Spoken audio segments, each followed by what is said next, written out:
billion-pound bottle jobs. Just 8 months ago, we were labelled billion-pound bottle jobs when we faced off against Liverpool at Wembley Stadium in the League Cup final by Gary Neville. And on some level, you could argue that Gary Neville was completely correct. Let's also add into the mix that last year, when we went up to Anfield, we got absolutely embarrassed. They smashed us. Today, there's a Rizzler paper between the teams. It really could have gone either way. And for that reason, it is so heartbreaking. It's the kind of result that really does get you because we did everything right. We asked so many questions. We put Liverpool on the back foot. We were at various points in the game the better team and we could easily have won, let alone drew. We could easily have won the game. It's such a shame that it didn't go our way. We had more possession, more shots on goal. The margins between us were so small and yet somehow we have come away with nothing. We were neck and neck. We were neck and neck. And honestly, when I think about that game, when you look back over the 90 minutes, I can't even be bothered to focus on the referees and VAR. I think if you just analyse the football, as Chelsea fans, we can only have one complaint. We made one mistake all day, and that was that we didn't make the most of our goal.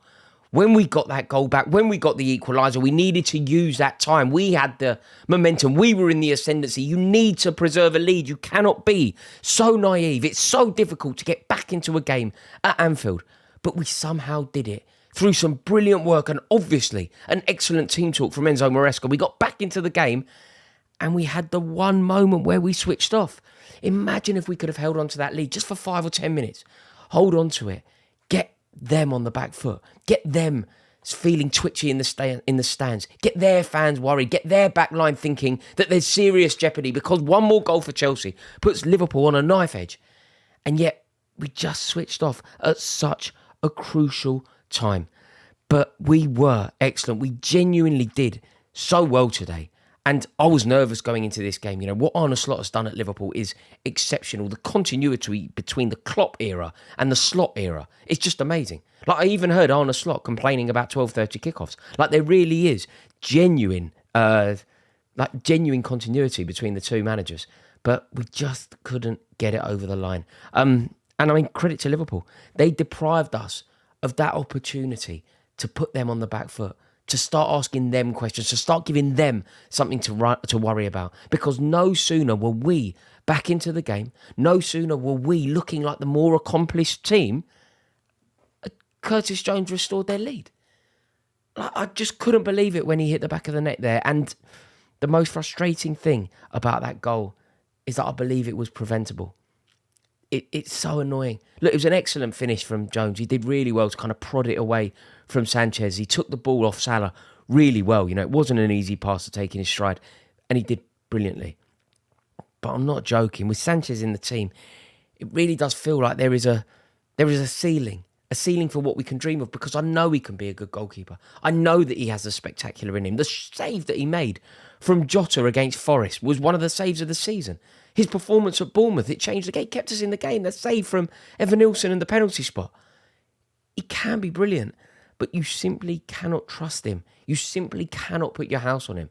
And what we say about a good goalkeeper, like I remember Alex Ferguson said it once about Edwin van der Sar, that he was worth 15 points a season. You know, Petr Cech, I would argue, was worth to that Chelsea team, Chelsea 05-06. I think Petr Cech was worth, 15, 20 points?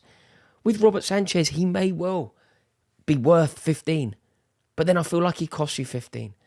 And I cannot understand, off the back of a rather heavy touch from Curtis Jones, that he wasn't there. He wasn't out. He wasn't forcing Jones. He wasn't bullying Jones. He wasn't scaring Jones. He wasn't a presence.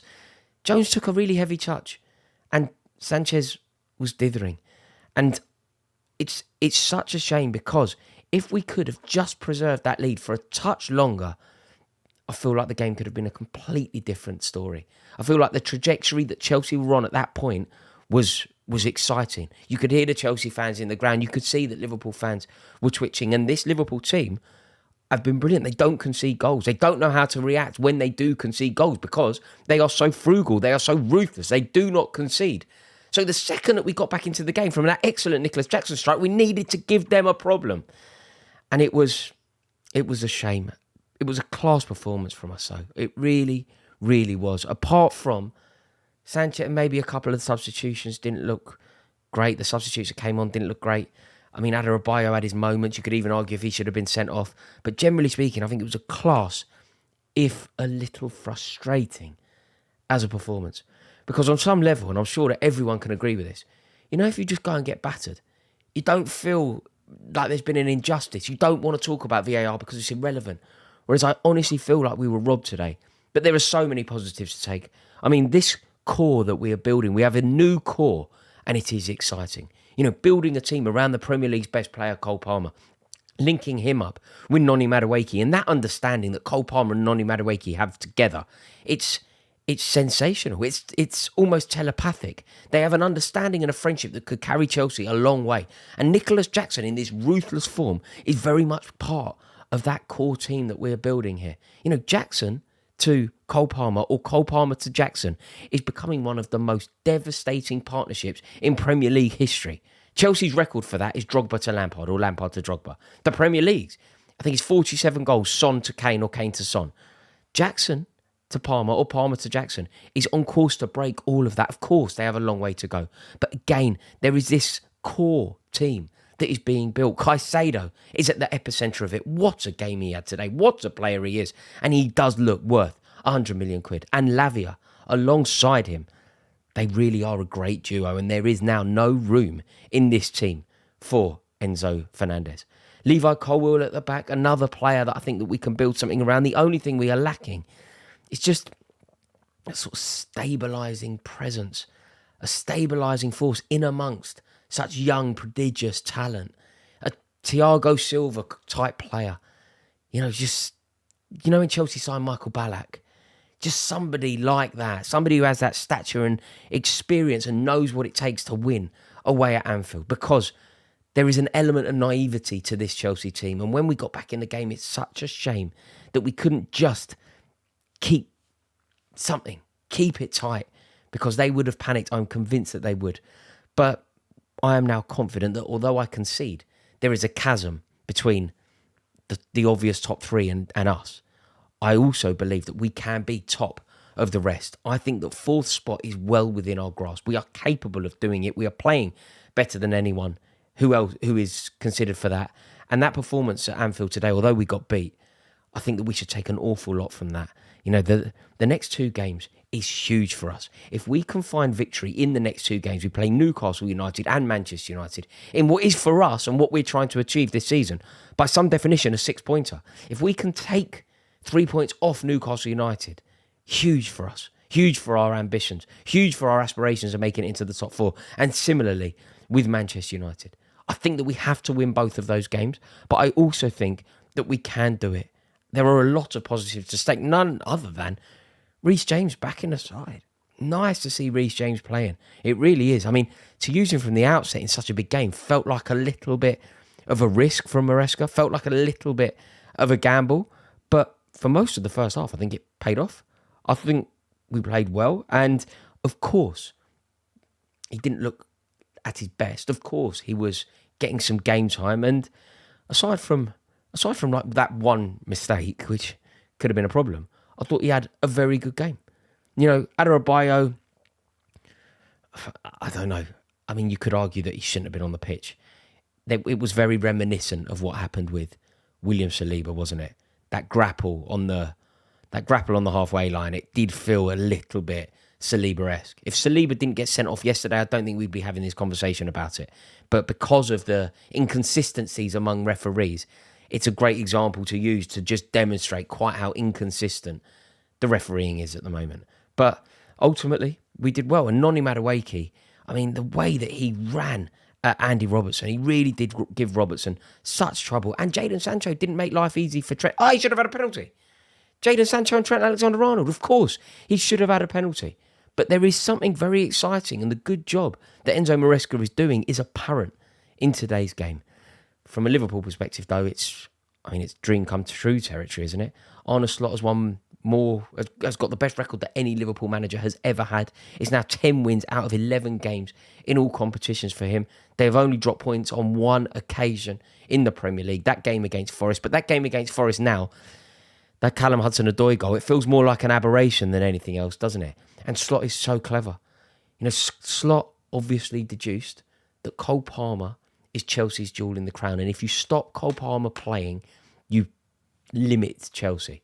And he did that in a very clever way, I thought. You know, kind of playing Cody Gakpo in such a narrow position. He's meant to be a left winger. But he played so narrow when Liverpool didn't have the ball. Like when we had the ball, Cody Gakpo basically becomes another midfielder, which meant that the supply to Cole Palmer was cut off. I think they almost realised that Cole Palmer is too good to stop when he's on the ball.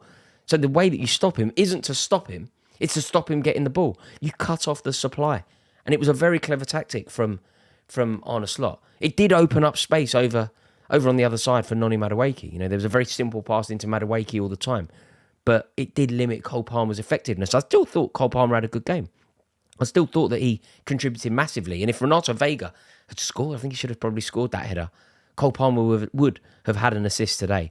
But it wasn't to be. It wasn't our day. The day actually belongs to Curtis Jones. I mean, congratulations to him for, I mean, it's a stunning week, isn't it? He had a little goal. His little goal was born. So huge congratulations to him there. I think his little girl was called Giselle, so you have to give massive congratulations to Curtis Jones on that front. And he's also scored a goal for his boyhood club that's a winner against a rival in Chelsea. So a great week for Curtis Jones. Congratulations to him, but I'm so gutted. I really am. But we currently sit 3 points below Arsenal in the league. If you'd offered me that 8 games into the season before a ball was kicked, I would most certainly have taken that. And Liverpool sit top of the league, a point above Man City. A huge day for Chelsea. It feels like a season-defining day, which basically doesn't happen unless you win. So this is a pivotal day because I feel like it's a real season-defining day. Some players, particularly Moises Caicedo, will feel just totally at ease in their place at a big club like Chelsea, going away to Anfield, dictating the play, dictating the tempo, and feeling robbed. Because I managed to do a whole video without talking about VAR. Makes you sick, doesn't it? Thank you so much for watching this video. I really do appreciate your thoughts. Let me know the way you're feeling about the game. Let me know what you think about the points I've raised. And if you've really enjoyed it, please do give this video a like and click subscribe. It would be my honour to welcome you into this community. Have a wonderful night. Ta-da.